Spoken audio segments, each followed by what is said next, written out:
I'd like to tell you about the strangest secret in the world. Some years ago, the late Nobel Prize-winning Dr. Albert Schweitzer was being interviewed in London, and a reporter asked him, "Doctor, what's wrong with men today?" And the great doctor was silent a moment, and then he said, "Men simply don't think." It's about this that I want to talk with you. We live today in a golden age. This is an era that man has looked forward to, dreamed of, and worked toward for thousands of years. But since it's here, we pretty well take it for granted. We in America are particularly fortunate to live in the richest land that ever existed on the face of the earth, a land of abundant opportunity for everyone. But do you know what happens? Well, let's take 100 men who start even at the age of 25. Do you have any idea what will happen to those men by the time they're 65? These 100 men who all start even at the age of 25 believe they're going to be successful. If you asked any one of these men if he wanted to be a success, he'd tell you he did. And you'd notice that he was eager toward life, that there was a certain sparkle to his eye, an erectness to his carriage, and life seemed like a pretty interesting adventure to him. But by the time they're 65, 1 will be rich. 4 will be financially independent. 5 will still be working. 54 will be broke. Now think a moment. Out of the 100, only 5 make the grade. Now why do so many fail? What has happened to the sparkle that was there when they were 25? What's become of the dreams, the hopes, the plans? And why is there such a large disparity between what these men intended to do and what they actually accomplished? When we say about 5% achieve success, we have to define success. And here's the best definition I've ever been able to find. Success is the progressive realization of a worthy ideal. If a man is working toward a predetermined goal and knows where he's going, that man is a success. If he's not doing that, he's a failure. Success is the progressive realization of a worthy ideal. Rollo May, the distinguished psychiatrist, wrote a wonderful book called Man's Search for Himself. And in this book he says, the opposite of courage in our society is not cowardice. It is conformity. And there you have the trouble today. It's conformity, people acting like everyone else without knowing why, without knowing where they're going. Now think of it. In America right now, there are over 18 million people 65 years of age and older. And most of them are broke. They're dependent on someone else for life's necessities.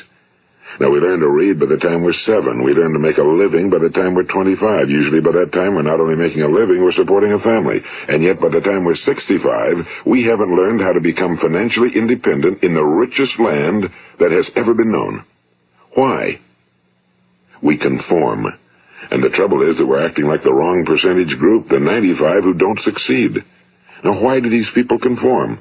Well, they really don't know. These people believe that their lives are shaped by circumstances, by things that happen to them, by exterior forces. They're outer-directed people. A survey was made one time that covered a lot of men, working men, and these men were asked, "Why do you work? Why do you get up in the morning?" 19 out of 20 had no idea. If you ask them, they'll say, well, everyone goes to work in the morning, and that's the reason they do it, because everyone else is doing it. Now let's get back to our definition of success. Who succeeds? The only person who succeeds is the person who is progressively realizing a worthy ideal. He's the person who says, I'm going to become this, and then begins to work toward that goal. I'll tell you who the successful people are. A success is the school teacher who's teaching school because that's what he or she wants to do. The success is the woman who's a wife and mother because she wanted to become a wife and mother and is doing a good job of it. The success is the man who runs the corner gas station because that was his dream. That's what he wanted to do. The success is the successful salesman who wants to become a top-notch salesman and grow and build with his organization. A success is anyone who is doing deliberately a predetermined job because that's what he decided to do deliberately. But only 1 out of 20 does that. That's why today there isn't really any competition unless we make it for ourselves. Instead of competing, all we have to do is create. You know, for 20 years, I looked for the key which would determine what would happen to a human being. Was there a key I wanted to know which would make the future a promise that we could foretell to a large extent? Was there a key that would guarantee a person's becoming successful if he only knew about it and knew how to use it? Well, there is such a key, and I've found it. Have you ever wondered why so many men work so hard and honestly without ever achieving anything in particular, and others don't seem to work hard and yet seem to get everything? They seem to have the magic touch. You've heard them say that about someone. Everything he touches turns to gold. And have you ever noticed that a man who becomes successful tends to continue to become successful? And on the other hand, have you noticed how a man who's a failure tends to continue to fail? Well, it's because of goals. Some of us have goals, some don't. People with goals succeed because they know where they're going. It's that simple. Think of a ship leaving a harbor, and think of it with the complete voyage mapped out and planned. The captain and crew know exactly where it's going and how long it'll take. It has a definite goal. Now, 9,999 times out of 10,000, it will get to where it started out to get. Now let's take another ship, just like the first, only let's not put a crew on it or a captain at the helm. Let's give it no aiming point, no goal, no destination. We just start the engines and let it go. I think you'll agree with me that if it gets out of the harbor at all, it will either sink or wind up on some deserted beach, a derelict. It can't go anyplace because it has no destination and no guidance, and it's the same with a human being. Take the salesman, for example. There's no other person in the world today with the future of a good salesman. Selling is the world's highest paid profession, if we're good at it and if we know where we're going. Every company needs top-notch salesmen, and they reward those men. The sky's the limit for them. But how many can you find? Someone once said the human race is fixed, not to prevent the strong from winning, but to prevent the weak from losing. The American economy today can be likened to a convoy in time of war. The entire economy is slowed down to protect its weakest link, just as the convoy had to go at the speed that would permit its slowest vessel to remain in formation. That's why it's so easy to make a living today. It takes no particular brains or talent to make a living and support a family today. So we have a plateau of so-called security, if that's what a person's looking for. But we do have to decide how high above this plateau we want to aim. Now let's get back to the strangest secret in the world, the story that I wanted to tell you today. Why do men with goals succeed in life and men without them fail? Well, let me tell you something which, if you really understand it, will alter your life immediately. If you understand completely what I'm going to tell you from this moment on, your life will never be the same again. You will suddenly find that good luck just seems to be attracted to you. The things you want just seem to fall in line, and from now on you won't have the problems, the worries, the gnawing lump of anxiety that perhaps you've experienced before. Doubt, fear, well, they'll be things of the past. Here's the key to success and the key to failure. We become what we think about. Now let me say that again.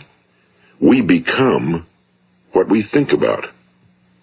Throughout all history, the great wise men and teachers, philosophers and prophets have disagreed with one another on many different things. It's only on this one point that they are in complete and unanimous agreement. Listen to what Marcus Aurelius, the great Roman emperor, said. A man's life is what his thoughts make of it. Disraeli said this, everything comes if a man will only wait. I've brought myself by long meditation to the conviction that a human being with a settled purpose must accomplish it, and that nothing can resist a will that will stake even existence for its fulfillment. Ralph Waldo Emerson said this, a man is what he thinks about all day long. William James said, the greatest discovery of my generation is that human beings can alter their lives by altering their attitudes of mind. And he also said, we need only in cold blood act as if the thing in question were real, and it will become infallibly real by growing into such a connection with our life that it will become real. It will become so knit with habit and emotion that our interest in it will be those which characterize belief. And he also said, if you only care enough for a result, you will almost certainly attain it. If you wish to be rich, you will be rich. If you wish to be learned, you will be learned. If you wish to be good, you will be good. Only you must then really wish these things and wish them exclusively, and not wish at the same time 100 other incompatible things just as strongly. In the Bible you read in Mark 9:23, if thou canst believe, all things are possible to him that believeth. My old friend Dr. Norman Vincent Peale put it this way, this is one of the greatest laws in the universe. Fervently do I wish I had discovered it as a very young man. It dawned upon me much later in life, and I found it to be one of the greatest, if not my greatest discovery outside of my relationship to God. The great law, briefly and simply stated, is that if you think in negative terms, you will get negative results. If you think in positive terms, you will achieve positive results. That is the simple fact, he went on to say, which is at the basis of an astonishing law of prosperity and success. In 3 words, believe and succeed. William Shakespeare put it this way: our doubts are traitors and make us lose the good we oft might win by fearing to attempt. George Bernard Shaw said, people are always blaming their circumstances for what they are. I don't believe in circumstances. The people who get on in this world are the people who get up and look for the circumstances they want, and if they can't find them, make them. Well, it's pretty apparent, isn't it? And every person who discovered this for a while believed that he was the first one to work it out. We become what we think about. Now, it stands to reason that a person who's thinking about a concrete and worthwhile goal is going to reach it, because that's what he's thinking about, and we become what we think about. Conversely, the man who has no goal, who doesn't know where he's going, and whose thoughts must therefore be thoughts of confusion and anxiety and fear and worry, becomes what he thinks about. His life becomes one of frustration and fear and anxiety and worry. And if he thinks about nothing, he becomes nothing. Now, how does it work? Why do we become what we think about? Well, I'll tell you how it works as far as we know. Now, to do this, I want to tell you about a situation that parallels the human mind. Suppose a farmer has some land, and it's good fertile land. Now, the land gives the farmer a choice. He may plant in that land whatever he chooses. The land doesn't care. It's up to the farmer to make the decision. Now, remember, we're comparing the human mind with the land because the mind, like the land, doesn't care what you plant in it. It will return what you plant, but it doesn't care what you plant. Now, let's say that the farmer has 2 seeds in his hand. One is a seed of corn. The other is nightshade, a deadly poison. He digs 2 little holes in the earth, and he plants both seeds, one corn, the other nightshade. He covers up the holes, waters, and takes care of the land, and what will happen? Invariably, the land will return what's planted. As it's written in the Bible, as ye sow, so shall ye reap. Now remember, the land doesn't care. It'll return poison in just as wonderful abundance as it will corn. So up come the 2 plants, one corn, one poison. Now, the human mind is far more fertile, far more incredible and mysterious than the land, but it works the same way. It doesn't care what we plant. Success, failure. A concrete, worthwhile goal, or confusion. Misunderstanding, fear, anxiety, and so on. But what we plant, it must return to us. You see, the human mind is the last great unexplored continent on Earth. It contains riches beyond our wildest dreams. It will return anything we want to plant. Now, you might say, well, if that's true, why don't people use their minds more? Well, I think they figured out an answer to that one, too. Our mind comes as standard equipment at birth. It's free, and things that are given to us for nothing we place little value on. Things that we pay money for, we value. The paradox is that exactly the reverse is true. Everything that's really worthwhile in life came to us free. Our minds, our souls, our bodies, our hopes, our dreams, our ambitions, our intelligence, our love of family and children and friends and country, all these priceless possessions are free. But the things that cost us money are actually very cheap and can be replaced at any time. A good man can be completely wiped out and make another fortune. He can do that several times. Even if our home burns down, we can rebuild it. But the things we got for nothing, we can never replace. The human mind isn't used because we take it for granted. Familiarity breeds contempt. It can do any kind of job we assign to it, but generally speaking, we use it for little jobs instead of big, important ones. Universities have proved that most of us are operating on about 10% or less of our abilities. So decide now, what is it you want? Plant your goal in your mind. It's the most important decision you'll ever make in your entire life. What is it you want? Do you want to be an outstanding salesman? A better worker at your particular job? Do you want to go places in your company? In your community? Do you want to get rich? All you've got to do is plant that seed in your mind, care for it, work steadily toward your goal, and it will become a reality. It not only will, there's no way that it cannot. You see, that's a law, like the laws of Sir Isaac Newton, the laws of gravity. If you get on top of a building and jump off, you'll always go down. You'll never go up, and it's the same with all the other laws of nature. They always work. They're inflexible. Think about your goal in a relaxed, positive way. Picture yourself in your mind's eye as having already achieved this goal. See yourself doing the things you will be doing when you've reached your goal. Ours has been called the phenobarbital age, the age of ulcers and nervous breakdowns and tranquilizers. At a time when medical research has raised us to a new plateau of good health and longevity, far too many of us worry ourselves into an early grave trying to cope with things in our own little personal ways without learning a few great laws that will take care of everything for us. These things we bring on ourselves through our habitual way of thinking. Every one of us is the sum total of his own thoughts. He is where he is because that's exactly where he really wants to be, whether he'll admit that or not. Each of us must live off the fruit of his thoughts in the future, because what you think today and tomorrow, next month and next year, will mold your life and determine your future. You're guided by your mind. I remember one time I was driving through eastern Arizona, and I saw one of those giant earth-moving machines roaring along the road at about 35 miles an hour with what looked like 30 tons of dirt in it. A tremendous, incredible machine, and there was a little man perched way up on top with the wheel in his hands guiding it. And as I drove along, I was struck by the similarity of that machine to the human mind. Just suppose you're sitting at the controls of such a vast source of energy. Are you going to sit back and fold your arms and let it run itself into a ditch? Or are you going to keep both hands firmly on the wheel and control and direct this power to a specific, worthwhile purpose? It's up to you. You're in the driver's seat. You see, the very law that gives us success is a two-edged sword. We must control our thinking. The same rule that can lead a man to a life of success, wealth, happiness, and all the things he ever dreamed of for himself and his family. That very same law can lead him into the gutter. It's all in how he uses it, for good or for bad. This is the strangest secret in the world. Now, why do I say it's strange, and why do I call it a secret? Actually, it isn't a secret at all. It was first promulgated by some of the earliest wise men, and it appears again and again throughout the Bible, but very few people have learned it, understand it. That's why it's strange, and why for some equally strange reason it virtually remains a secret.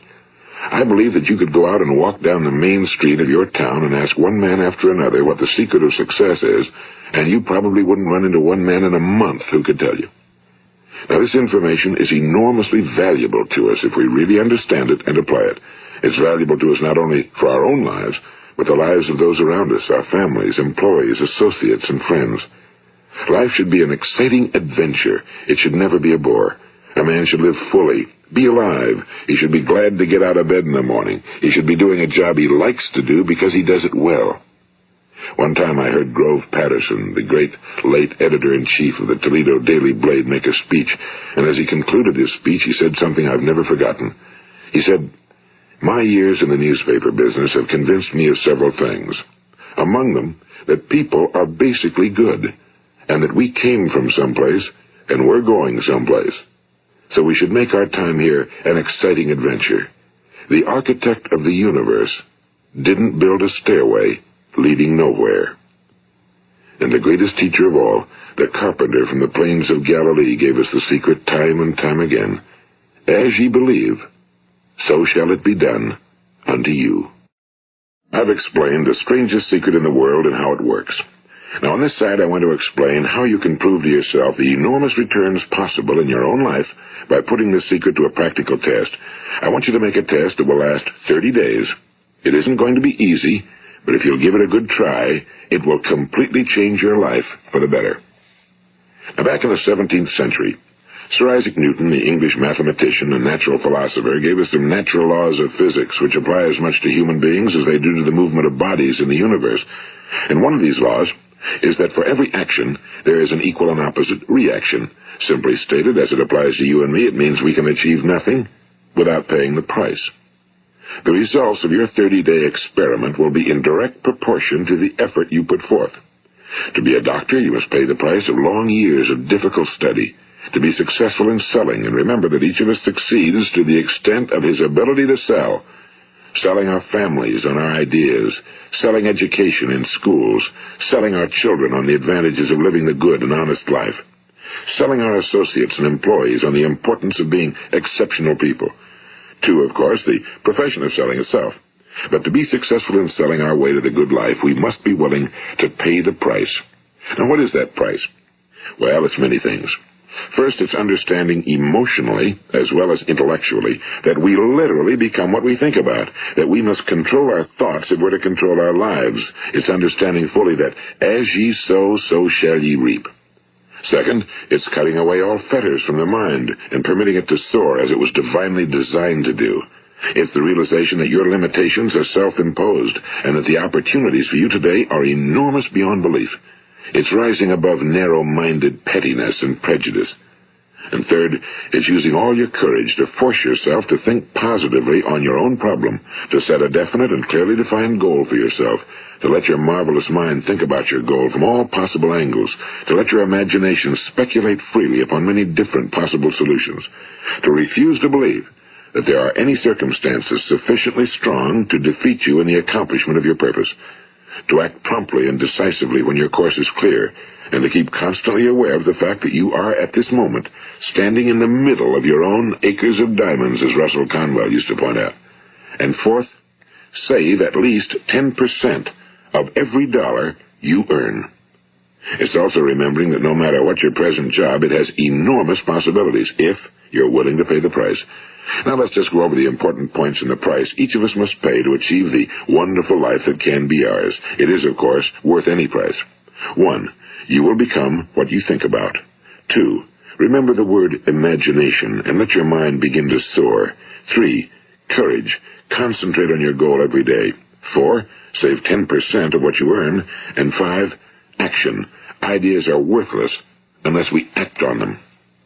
Now, I'll try to outline the 30-day test I want you to make. Keep in mind that you have nothing to lose by making this test and everything you could possibly want to gain. There are 2 things that may be said of everyone. Each of us wants something, and each of us is afraid of something. I want you to write on a card what it is you want more than anything else.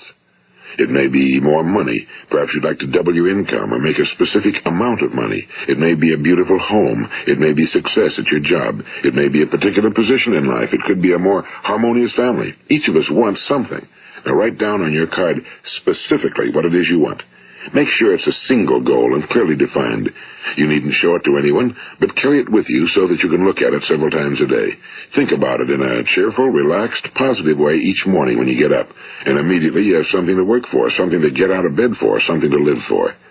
Look at it every chance you get during the day and just before going to bed at night. And as you look at it, remember that you must become what you think about, and since you're thinking about your goal, you realize that soon it will be yours. In fact, it's yours really the moment you write it down and begin to think about it. Look at the abundance all around you as you go about your daily business. You have as much right to this abundance as any other living creature. It's yours for the asking. Now we come to the difficult part. Difficult because it means the formation of what is probably a brand new habit, and new habits are not easily formed. Once formed, however, it will follow you for the rest of your life. Stop thinking about what it is you fear.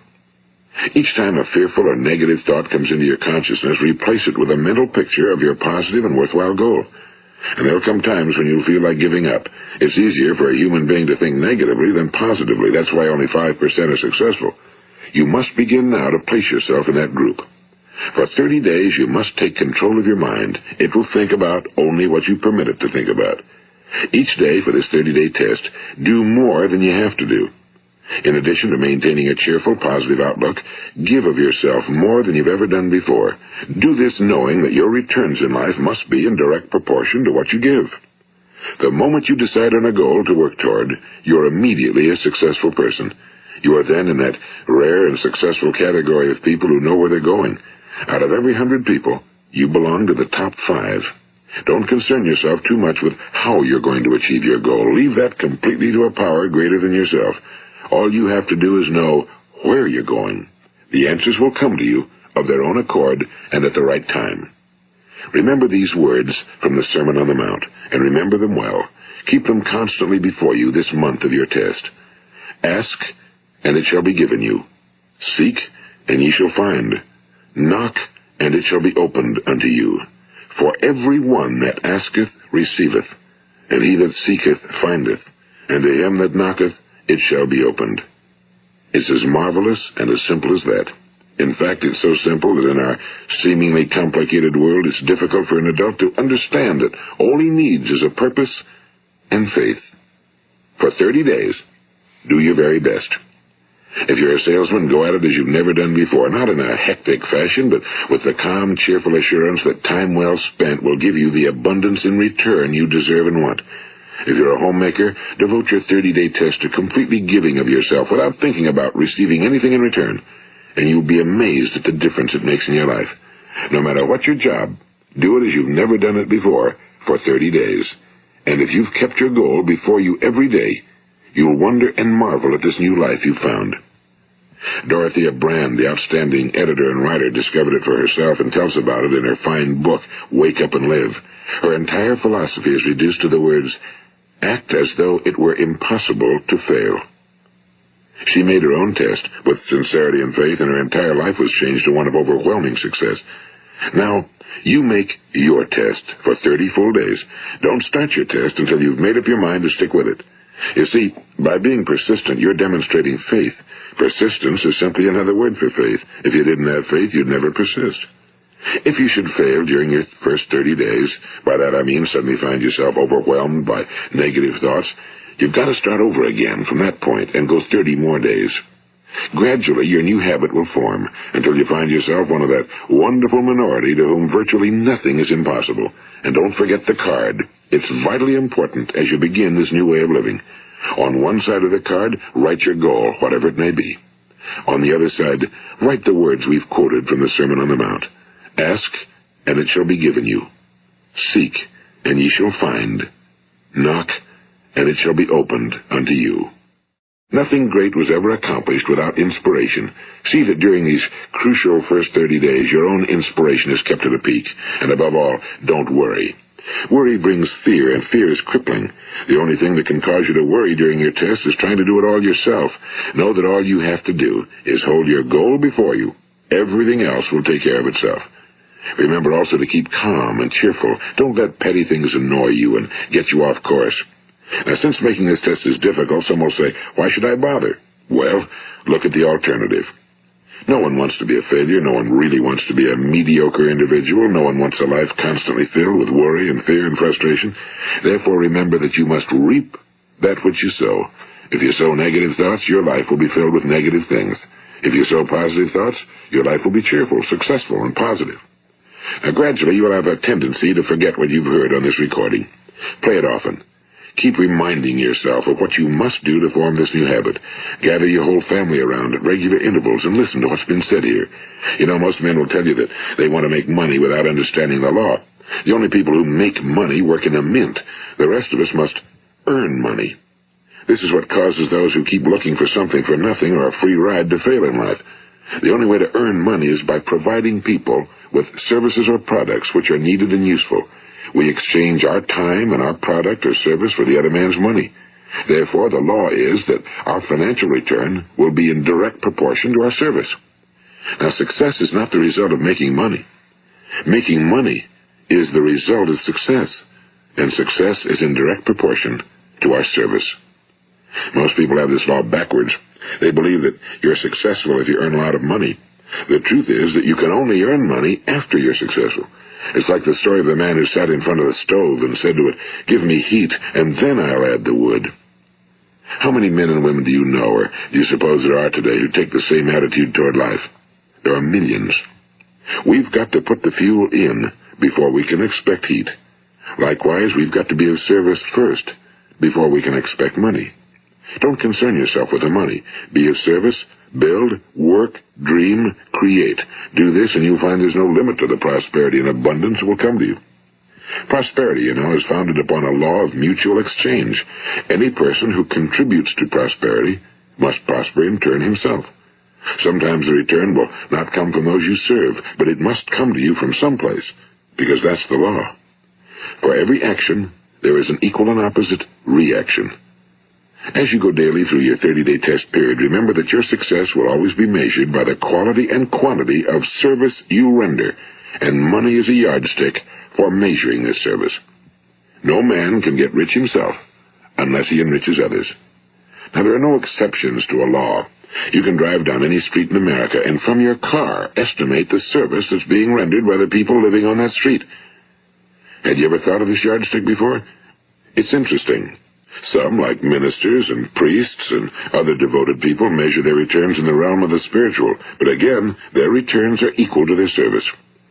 Once this law is fully understood, any thinking person can tell his own fortune. If he wants more, he must be of more service to those from whom he receives his return. If he wants less, he has only to reduce his service. This is the price you must pay for what you want. If you believe you can enrich yourself by deluding others, you can end only by deluding yourself. It may take some time, but just as surely as you breathe, you'll get back what you put out. Don't ever make the mistake of thinking you can avert this. It's impossible. The prisons and the streets where the lonely walk are filled with people who tried to make new laws just for themselves. We may avoid the laws of man for a while, but there are greater laws that cannot be broken. An outstanding medical doctor recently pointed out 6 steps that will help you realize success. 1. Set yourself a definite goal. 2. Quit running yourself down. 3. Stop thinking of all the reasons why you cannot be successful and instead think of all the reasons why you can. 4. Trace your attitudes back through your childhood and try to discover where you first got the idea you couldn't be successful, if that's the way you've been thinking. 5. Change the image you have of yourself by writing out a description of the person you would like to be. And 6. Act the part of the successful person you have decided to become.